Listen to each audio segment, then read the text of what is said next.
stoicism. I think a lot of people find those principles of controlling, for example, only what we're capable of controlling, being aware of what we're capable of controlling, and leaving the rest to fate. The Stoics have this wonderful little saying, amor fati, love your fate, embrace your fate, and control, most importantly, try to control only what you can. A lot of our anxiety comes from the fact that we try to control things that we can't control. I need an A on this test. I need an A on this test. Or this interview I'm going to present at, an important job interview, I have to have this job. I need to give a good presentation because I have to have this job. Your ability to get the job, or your ability to get an A on the test, even your ability to get an A on the test, you have really little control over those outcomes. All you can focus on is the part of presentation that you're giving right now, or preparing for the presentation that you have to give, or the math problem that you're focusing on right now. Worrying about the A or the F, worrying about getting the job or not getting the job, that's not useful in the moment. The only thing that's useful is really focusing on your performance. So I encourage everybody to come to the speech lab. That's where the real work is done. I mean, that's one of my, one of my main reasons for coming is my realization. I realize no one's going to make your anxiety go away in a session, whether it's for math or public speaking or any of that. But working on meditation, working on practicing your delivery, that will definitively reduce your anxiety. Even if, I would argue this, even if you struggle with clinical anxiety issues, social anxiety disorder, or a diagnosed phobia of public speaking, glossophobia as they call it, even if you have some of those issues, coming to the speech lab and using some of these techniques, I think, is very useful. We especially encourage it for students if they're going to go on a job interview, high stakes job interview, where you've heard of job talk, right? So if the job may require that you present to a number of people on a subject that you know about or experiences that you've had, so that's the time to use the speech lab. Anytime you have an important presentation to give, that's the time to use the speech lab. We can also help with organizing content and research, outlining delivery practice, anxiety reduction. That's what we're there for in DeMare 100, just down the hall in that direction. Any questions? I don't. I think that's about where I'll end it, unless there's anything else. Yeah. Well, what would you recommend for a person? For example, personally, my first language is not English. Mm-hmm. What would you recommend for a person that I personally get so nervous when I'm giving a speech, and English is my first language? Well, I mean, the advice actually isn't much different in the sense that I have been studying German for about 10 years, and I'm very comfortable reading. In fact, most of the studying, practice, learning that I do is reading, though I've used a bunch of apps, children's books, YouTube videos, and things like that to support. But most of the work I do now is reading.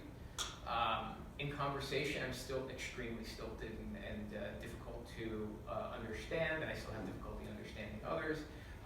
When it's a full-blown conversation, especially with multiple people.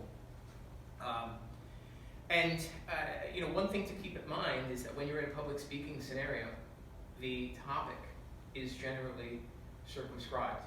So, unlike free-flowing conversation, which is actually more difficult, you have control over what you're presenting to the audience. And so, if you're early on enough, which obviously you're not, but if you're early on enough even, you can practice phrases.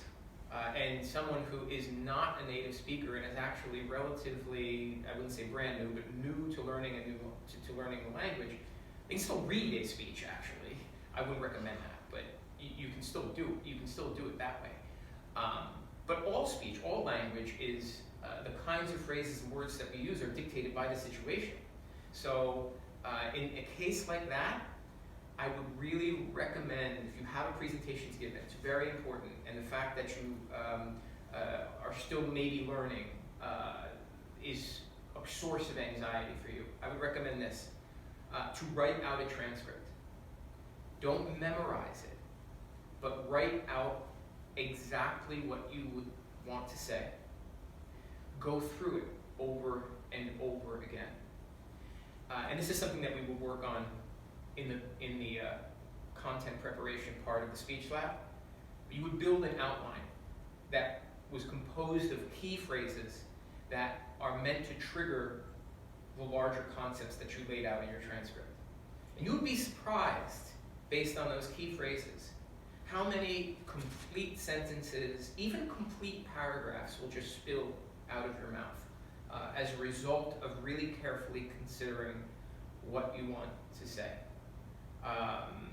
So that's what I would say. For a native speaker, it may not be necessary, or depending on how confident you are. I mean, you don't have to be a native speaker. Depending on how confident you are in the language you're using, you may not need to do a transcript. So that's why I would say that for someone who's not, if I had to give a speech in German, I would certainly be writing out a transcript and rereading that transcript. And I would feel confident enough probably that if someone had a question or two, as long as it remained on the general topic, that I would be able to improvise well enough to be understandable. That usually happens in question and answer sessions afterwards. It's kind of the wonderful thing about, one of the positive things about the public speaking scenario, as opposed to the conversational scenario, is that we have a great deal of control over what the topic is. And you can practice just the same as if you were, writing an essay or something like that. So yeah, it requires more time. That's the only downside. But it's also great practice for. I actually, to be honest, in my speech classes, I actually do have an assignment where I require students to build a transcript and then create an outline from the transcript. And because from my point of view, good speaking is fluent speaking. It's speaking that, even though it's verbal, occurs in full sentences and in full paragraphs. And for native speakers, or people with high proficiency in a language, they still may not speak in completely grammatically perfect sentences and in flowing paragraphs.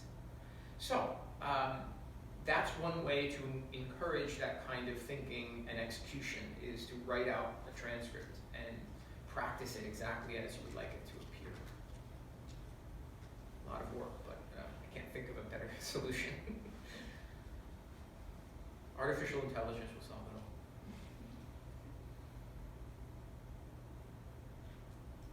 Anything else? All right. What about not rambling? How to avoid rambling? That's a good question. That's a very good question. Without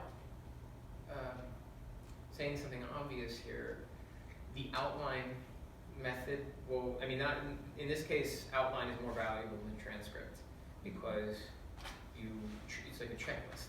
Did I cover this? Did I cover that? The structure of most speeches is very redundant, and it has to be. Really briefly, unlike an essay, you can't go back and reread it. Even this, we're videotaping over here, so theoretically it's possible to go back and visit something. I don't know how many times that's going to happen, or if it's going to happen at all. When we read, we unconsciously actually reread as we're going. So that's an advantage that reading and writing has over speaking.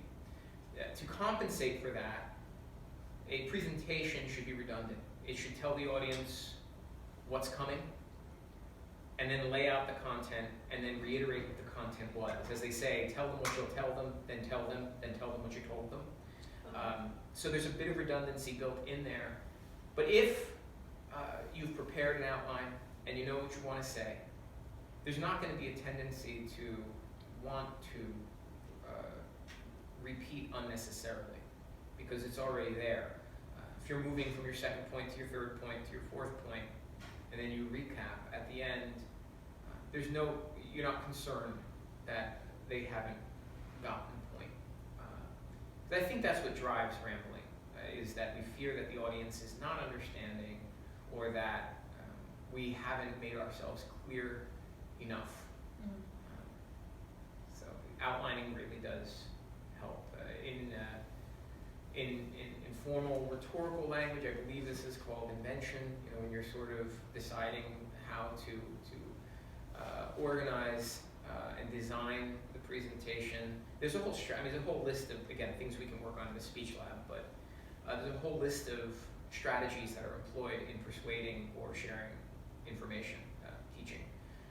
Strategy of recency and primacy, Monroe's motivated sequence, principle of complexity, you know, all of these different strategies that dictate how we order our speech.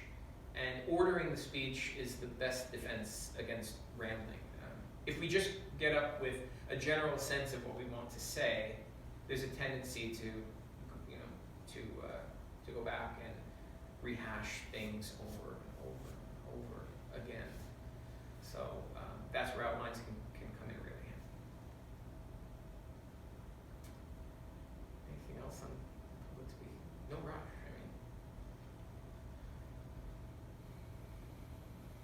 Do you suggest having a PowerPoint or anything like that for public speaking?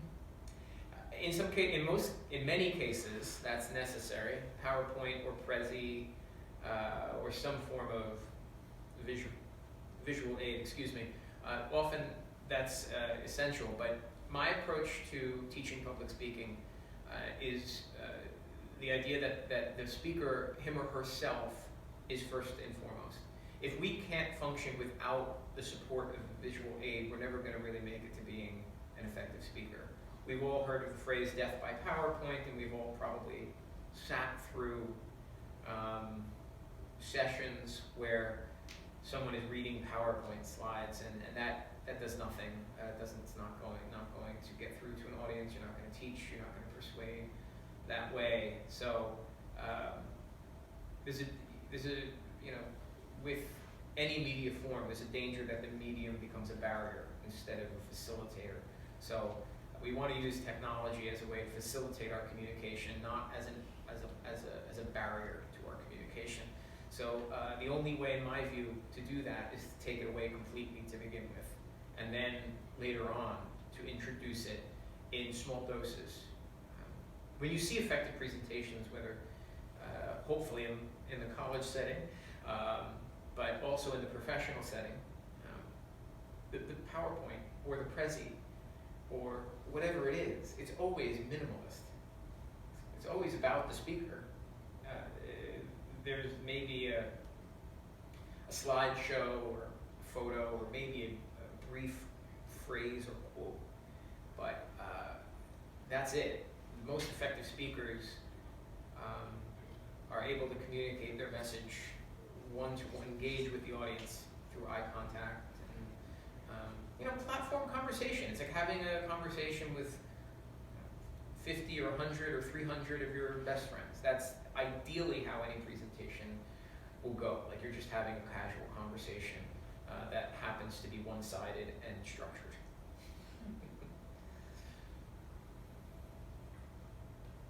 Yeah. I have a question. So, for example, there's professors who prefer their class and that class is exactly an hour and 15 minutes, and there's professors who have time left, but there's some professors, I find it not interesting that professors prefer the class and it's an hour and 15 minutes and that's it. Like they prefer the class exactly for the time. Does that happen to you, or do you have like left time? I generally go the whole time. And that's an